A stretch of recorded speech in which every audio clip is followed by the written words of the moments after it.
set. It will be either in CSV format, SQL format, like that. So you should be able to read that data. So we saw how to read the data. So next we will see like also we saw how to join, how to merge, how to slice, how to pick only few records out of the data, like first few records or last records or middle records. So like that we saw all these very basic things. Also we saw in NumPy how to work around with arrays and all. And here we saw how to, in pandas we saw how to convert your data to series and data frame. So now going ahead we'll be looking at data visualization. So now data visualization is also one of the most important task here. Like it's a very important task for mostly data analytics field. Like most of the data analytics usually analyze their data by graphical visualization. So that's why this is also very important. But nowadays data analytics field and data scientists are working hand to hand. So if you see like most of the this one, that is your data analytics work is also carried out by data scientists nowadays. So now data scientists, like mostly people want them to know both of the field, that is your descriptive part of statistics and inferential part. So we'll look more into that later. So now data visualization falls into describing of your data. So it tells you how the data is, how things are related with one another, all this kind of thing you can find out when you visualize your data. Okay, now to understand why visualization is so important. Now see, for all kind of thing visualization is very important. Like for any kind of study, okay, visualization is always important. Now like if I relate this thing to like one particular scenario, suppose if I tell you that suppose there is a book, there is a novel to read, and in that novel, like that novel is of around 1,000 pages, and there is a similar movie which is there, okay, which is released recently. So you can either pick to read the novel or you can watch the movie. Okay, so which one will you pick?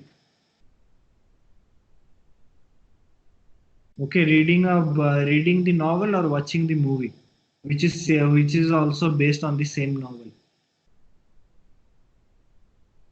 So I will watch the movie. Okay, watching the movie will be much easier, right? Like you will be Yes. able to get everything in just 2 hours or 1.5 an hour, rather than reading the book, which will take a lot of time.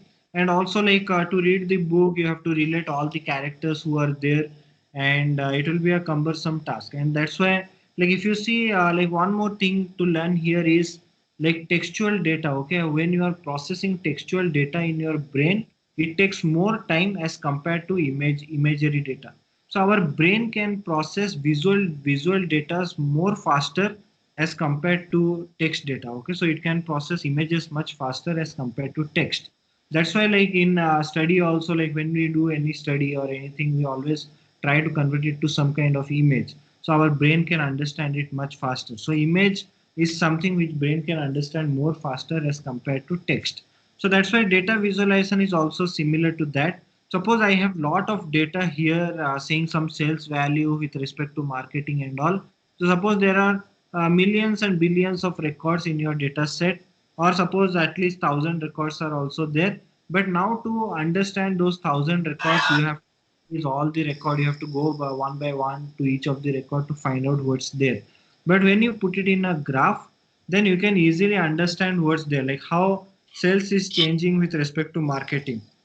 So you can analyze the trend very easily. So that's where data visualization is very important. And this is usually a skill. Okay, visualization itself is a skill. Now if you go to like medical sector, if you see in medical sector we have CT scan, x-ray, so all these things will be there.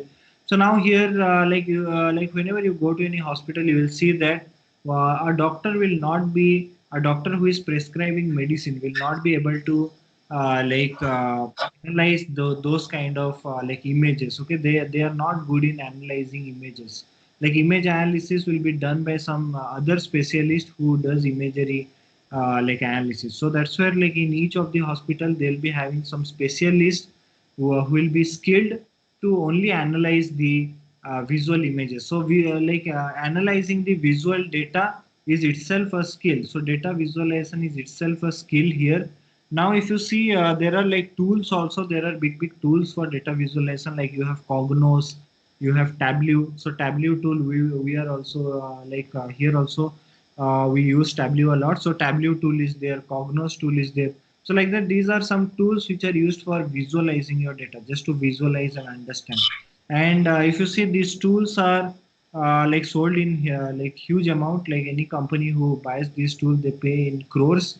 So that's where like you might see there will be different engineers also in companies saying Tableau engineer, okay, whose job is just to work in that tool, and that tool is just meant for visualization. So it is used for reporting as well as to visualize your data. Like it will be having all powerful graphs where it can connect all kind of data and give you some kind of insights out of that. So visualization is a skill, and this is one of the most important thing in data science, or you can say in statistics also. This is one of the most important thing where you can analyze your data and figure out more insights within that. So now here for visualization, data visualization, will be using Python to do data visualization. In Python, we have a package called as matplotlib. So this matplotlib is a plotting library for Python programming language where you can plot different kind of graphs. Also, we will be looking into something called as Seaborn. There is one more package called as Seaborn. So Seaborn is written on top of matplotlib. It's written by data scientists. Data scientists found that matplotlib is it doesn't have those kind of like intuitive interfaces, and also the selection of colors, and colors are not good. Okay, whatever colors also matplotlib selects, those are also not good. So color is also very important aspect of visualization. So by understanding all those, like lot of data scientists, they have created a different package called as Seaborn. So we'll be looking into that package as well. So we'll be looking into matplotlib as well as Seaborn. Like that, there are different packages which has come up recently, like Plotly is there, Bokeh is there. So like that, in data visualization, there are a lot of packages, but matplotlib is the core. Any package which you will find in Python is usually written for matplotlib. So those packages are written on top of this. So it uses matplotlib as the main internals, and then it works around with different by manipulating these graphs, matplotlib graphs only. So first we'll look into how to use matplotlib within our code. So now here we don't need to install matplotlib because matplotlib is something which comes pre-installed with Python. So whenever you install Python, matplotlib will already be installed. So we will import this matplotlib package, and we'll see how to visualize our data and what kind of visualization to use in which kind of scenario. So you have different visualization which can be used for different scenarios. So we'll look into those things today. So first, to start off with visualization, you can open a new Jupyter notebook, a new tab, a new notebook, and there you can write down like matplotlib basic, and we'll start off with very basic visualization using matplotlib.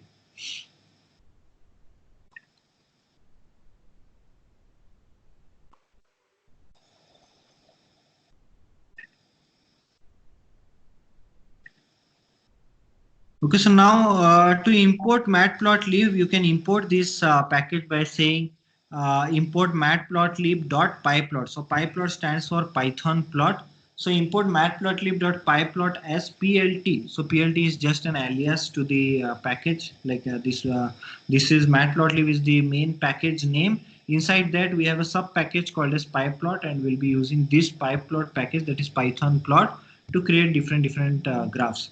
Now this same thing you can also import like this, like the first line. If you see, from matplotlib import pyplot as PLT.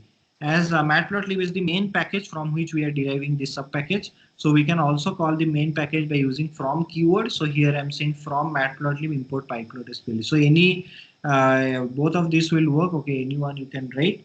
So after we import matplotlib, then here I have taken some values in x and y axis. Now see, visualization of data will either be in 2D or max you can go to 3D. But usually data visualization is done in 2D format to understand. In statistics, mostly we put our data in x and y and do all kind of graphs. So now this matplotlib supports mostly 2D visualization, but still there are different toolkits which are available, like matplotlib toolkits are there. through which you can convert it to a 3D visualization. So here we'll be doing all 2D visualization. For 2D we have two kind of axis, that is axis 0 and axis 1, that is you can say x axis and y axis.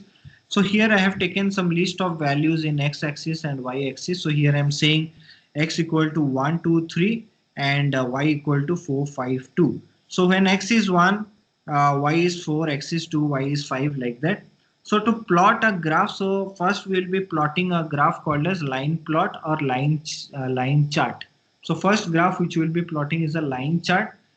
See, in the earlier days, like if you go back 2000 years, in the earlier days, everything in visualization whichever was practiced were all line plots. Okay, mostly everything was a line plot.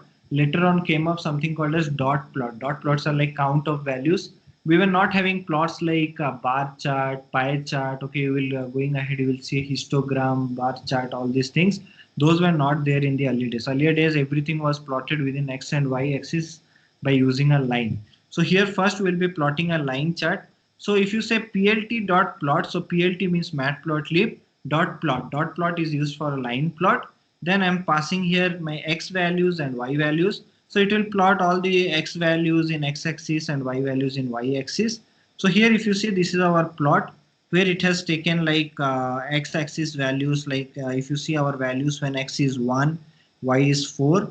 So it has taken when x 1, y 4, it will put a dot there. Then when x is 2, y is 5, then x is 3, y is 2, like that it will put dot and it will join those dots. So this is how your line plots are plotted. So you can also try this line plot.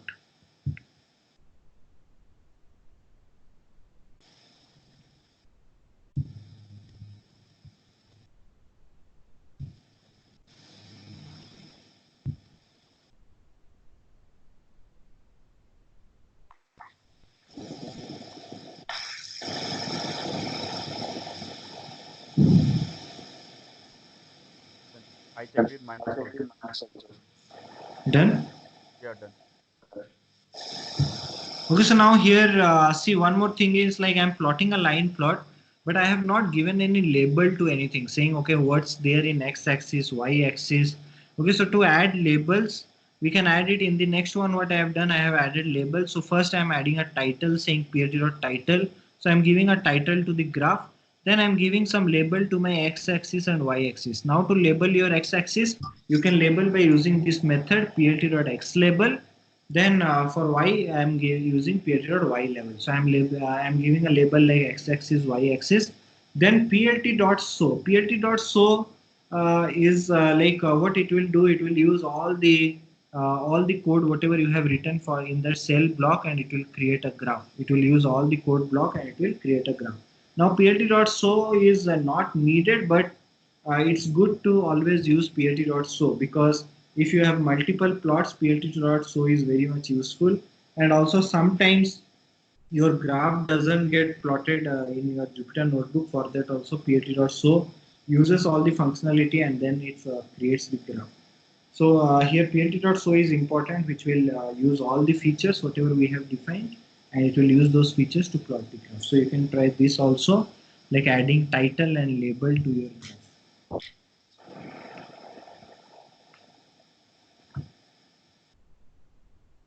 Can you explain like hi sir? Can you explain what is the like what is the show like what is the purpose of show? Purpose of show is to just show the graph, like it will plot an inline graph by using the functionality which you mentioned. So we have mentioned the functionality like label, title, all these things. It will make use of all the functionality and it will create the graph. Okay, by default also internally it works, but still sometime graph will not show up. Okay, that's why it's good to give explicitly plt.show, which will just show the graph, which will use all the values and it will plot and show you the graph in your UI. Okay, Okay, okay. okay, you can try this.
Done. Okay. Okay, next one is here. If you see this graph, so here, this is a plot where I have two different plots. Like here, I have a plot in red color. This is a graph. So within graph, we have two different graphs. So here, like within this graph, first plot is this red one, and the second plot is this magenta color one. So now here to plot multiple things also you can do within a graph. So now here I have two line plots. So first one I have taken as x1, y1, then second one is my x2 y2. Also I have added some colors, I have added some grids at the back. So I have added some style to my graphs. Okay, so I have named it as a style graph. So now in matplotlib you can also add like style, color, all this kind of thing. And here to do that, first I have taken x1 y1, that is my like first plot, then x2 y2, that is my second plot. Then for first plot, think plt dot plot x1 y1, so it will take x1 y1 values, then label equal to first. So I am also telling, okay, what is that plot. So here when you have multiple plots within a data, you always give something called as legend. It's always good to give add something called as legend. So here if you see in the graph, you have one box, and in this box it says, okay, what color is what kind of graph. So it says, okay, this red color one is first graph, and the magenta one is second graph. So like that it, yeah, it creates a legend. So for legend with some label. So for that, here I'm passing label equal to first. So this label is nothing but it will be used by legend, and that legend, once it creates a box, it will assign this particular plot label saying, okay, it is first. Then I'm saying color. Also it has to assign color to that, saying, okay, what type of color it is. So here to distinguish different plots, I'm adding color. So color equal to R means red. So like that you can write the full color name also. You can write like RED red. That's also fine. You can write like light coral blue. So you can write any kind of color names. Okay, it's like almost 16 million colors are there. So you can write any of those color names here. Also, you can write like instead of writing these short codes, you can also give like this like hexadecimal form of color, like hash F00. Those kind of hexadecimal code also you can give within this argument color. So after color, here I have given one more line width. So line width is to like make your line little bit thicker. Okay, so earlier if you see the line was very thin. Now to make it a little bit thicker, I have added a styling to it saying line width. So it will just increase the width of the line. Here it is like 5 something, so it will be like in some unit like pixel or something, and it will just add some more thickness to the line. So similarly, the next plot x2 y2 label I have given a second, color also I have given a different color, and line width is 5 here. So I have given M stands for magenta. You can write full name of the color, or you can give like small shortcodes like this. Then plt.title for the graph, then x label, y label. Then here I am saying plt.legend. So once you tell plt.legend, legend is used to create this kind of box. So this is called as legend. This box and having colors, and then it is assigning labels to that. Okay, this is called as legend. So once you call legend, legend will call these labels, like it will use these labels, and it will assign the colors to those label and create this box saying which graph is what. The next one is plt.grid. Grid is used to add a scale in the back. So here I have added a scale in the back, that is called as grid. By default, the matplotlib grid is false. So here we are overwriting that functionality by saying grid true. So it will overwrite the blank grid with some grid values. And color, here I am passing light blue. You can also pass only like B or something. Okay, it will be blue. Like a small short code you can pass, or you can pass the full color name.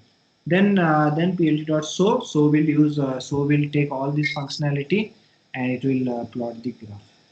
Okay, so getting this graph. Yes, like, but in the there is a you like written here plt dot x label x axis. I can write, you So can write anything you can write, but that function name is x label. I just want to give a label to my x axis. So here I am giving x okay, okay, axis. You can okay, okay, write okay, okay. here, you can write time, you can give anything. Okay, it's not mandatory that x axis. The function name is x label, Inside this, we can write anything based on the type of access.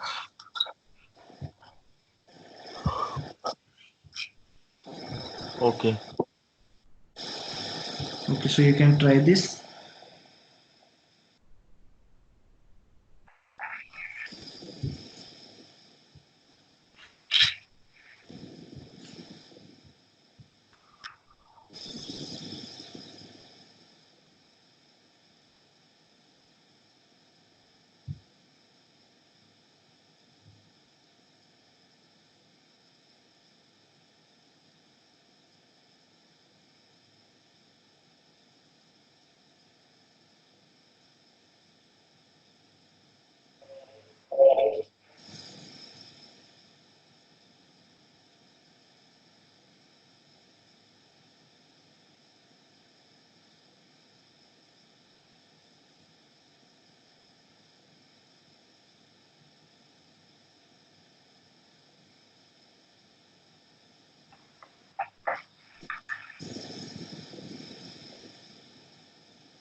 Done.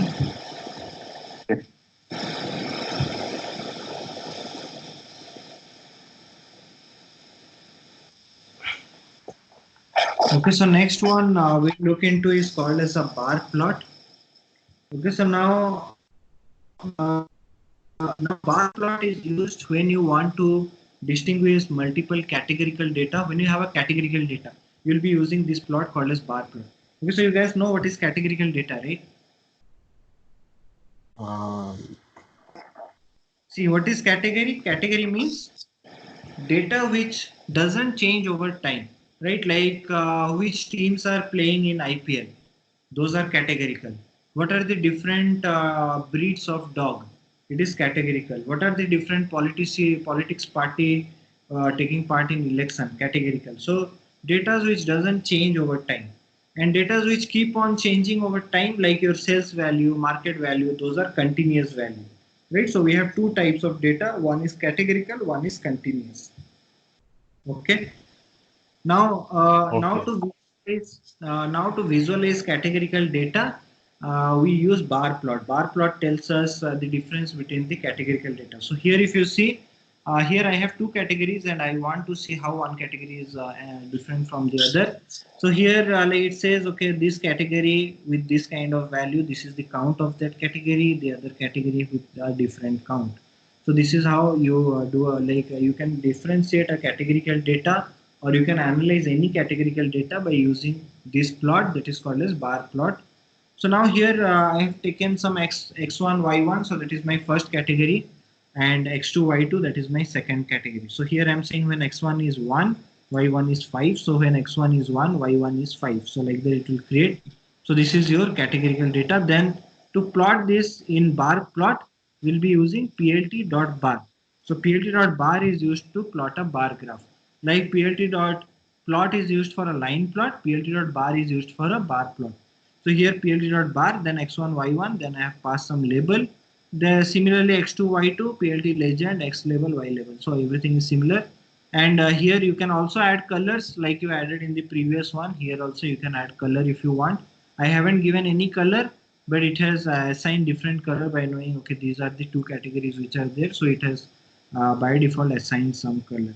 Okay, so you can try this. This is your bar plot. Bar plot is used to analyze your category data.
Okay, now next one is the histogram. So histogram is a very important graph, and this is like one of the most important graph here to analyze continuous data. Like bar plot is for categorical data.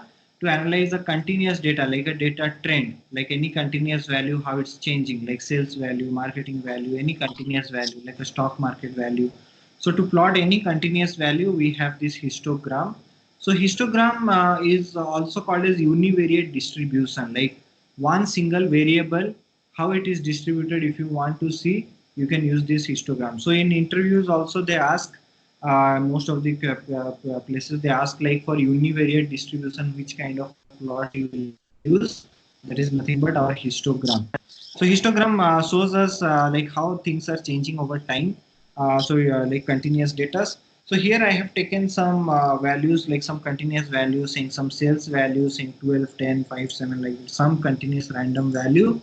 Then next one is bean. If you don't give this beans also, it's fine. Bean is nothing but at what fraction you want the value to be divided. So here I'm saying bean is 0 to 5, 5 to 10, 10 to 15. So like each of them with five fractions. So just I am telling, okay, this is how the division should be. So this is your bin. Then here I'm saying plt.hist, then sales value, then bins. Now how it will plot the graph is like within 0 to 5, how many values are there, it will put that. So like 0 is your inclusive, 5 is your exclusive here. So 0, 1, 2, 3, 4, any value within 0, 1, 2, 3, 4, how many are there, it will just take the count and it will put. Like if you see here, like within 0 to 5, like if you see 0, 1, 2, 3, 4, so 0, 1, 2, 3, 4, we have only one value here, 0. So that's why count of the value is 1. Similarly 5 to 10, it will be 5, 6, 7, 8, 9. Okay, next five values like 5, 6, 7, 8, 9. So here we have 5 and here we have 7. Okay, so it will plot 5 and 7. So two values are there, that's why it shows count 2. So like that, it shows you the trend of values. Okay, and this is called as histogram. If you don't give these beans also, it's fine, it will take automatically its own bean and it will plot the graph. But here I have taken bean just for understanding. Here I have taken one more beans here. Then histogram type, that is his type. Now here I'm saying his type equal to bar. If you want a different his type, there are different his types, like step is it will be a step kind of histogram. So here I'm saying, okay, it should be of bar. If you want to know what all options are there with this, you can do help of plt.hist. It will show you all the arguments which you can pass within your histogram. Then here I'm passing R width. R width is nothing but gap between the bars. So here I've given some 0.6, some gap within the graph. So here it will take that gap within the graph. Then X label, Y label, then title, and so the graph. Okay, getting? Yeah, Okay, so you can try this. For continuous data distribution or for univariate distribution, we use this histogram.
Yeah, tell.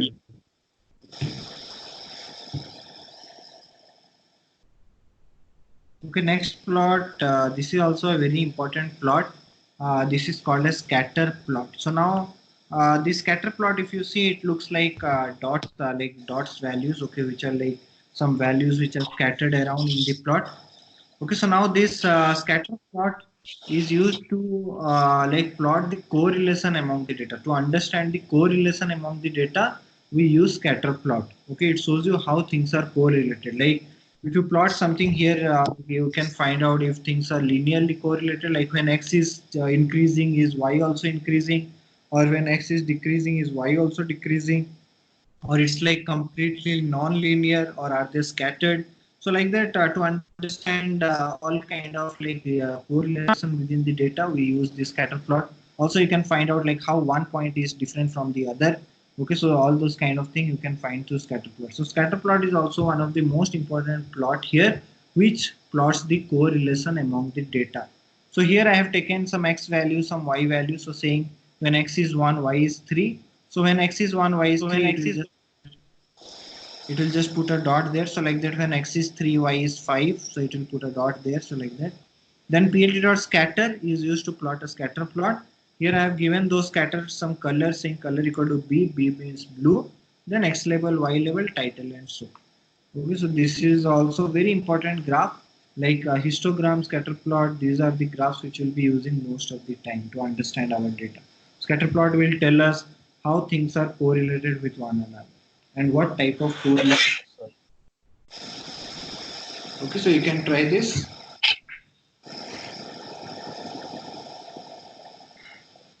Hello, Suresh. Can you give one doubt?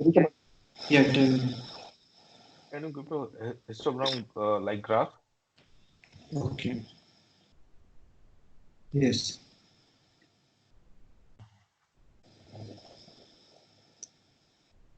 Yes, tell me.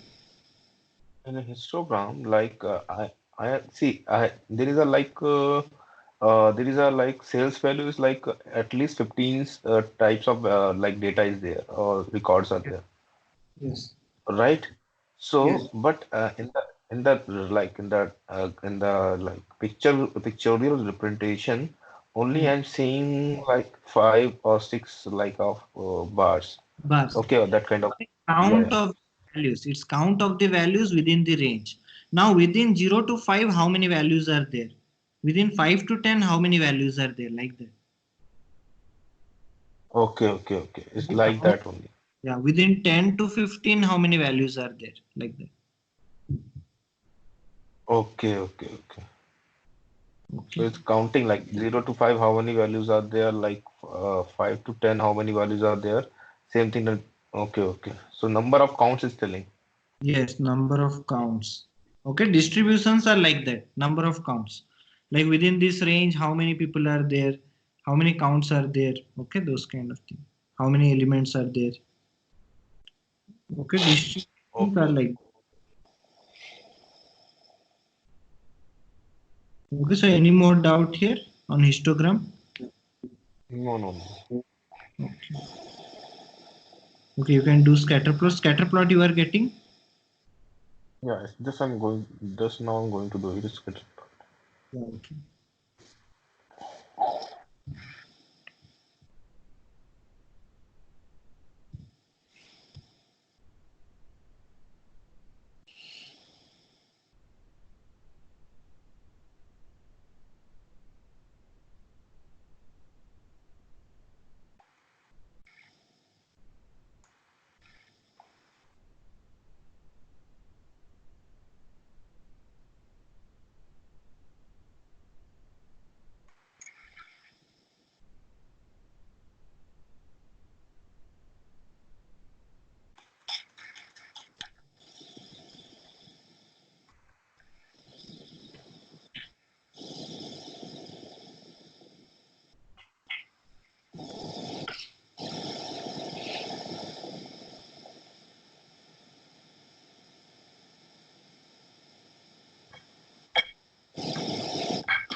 Yeah, it's working. Okay.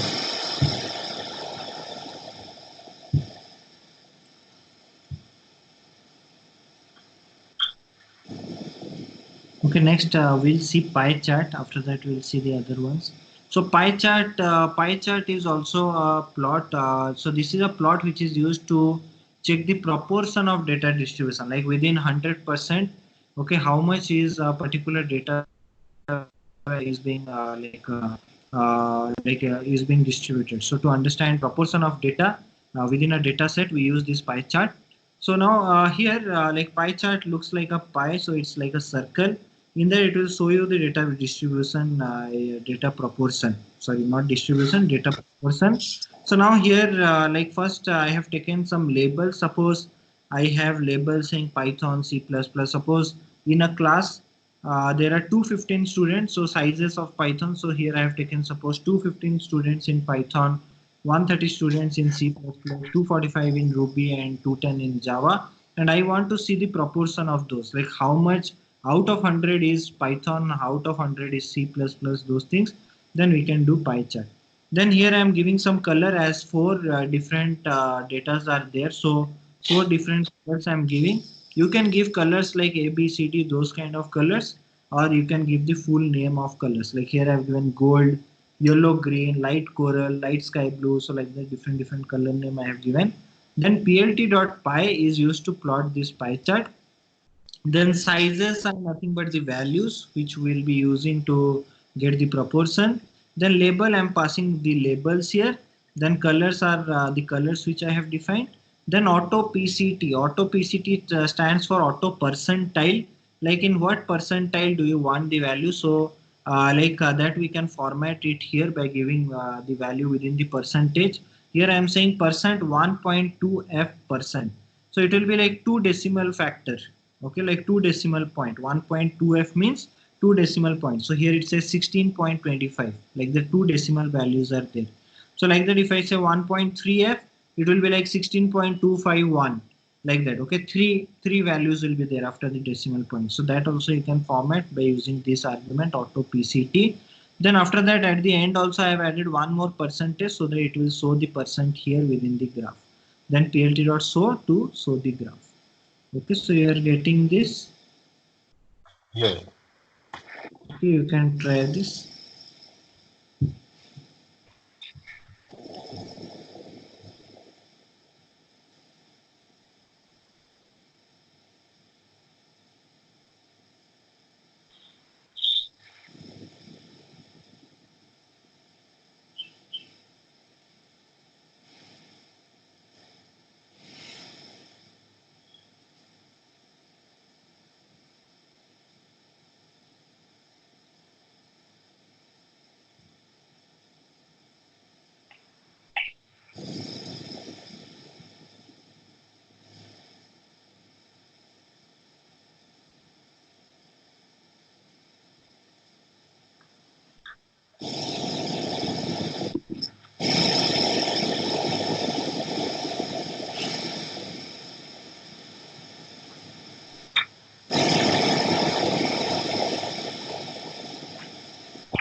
Done, sure. Done. Okay. Okay, so we'll keep it till this today, and we'll see more into visualization next class. We'll see some more advanced visualization things which are there. Also, we'll see one more package, that is Seaborn. Okay, by then you practice this one, that is your like that day I told you to read TSV file, to read dot data file. Okay, you try to complete. Okay, Okay, okay. so okay, Hello, Sarup. yeah, tell me. Yeah, that is like auto PCT means like auto. What is that? Percentile, percentile. Percent. Okay. Okay, like it will to format your values. Like here I'm saying auto PCT 1.2f. 1.2f means like 2 factorial after decimal, 2 factorial decimal. Okay, 2 decimal point. Like that, if I say 1.3f, 3 decimal point. Like that, it will give. Okay. Okay. Okay. Any more questions? No, no. Okay, fine. We'll wind up here. Next tomorrow again we'll be having class. Tomorrow we'll see more in Seaborn and all. Okay, okay. Fine. Okay. Bye. Good night.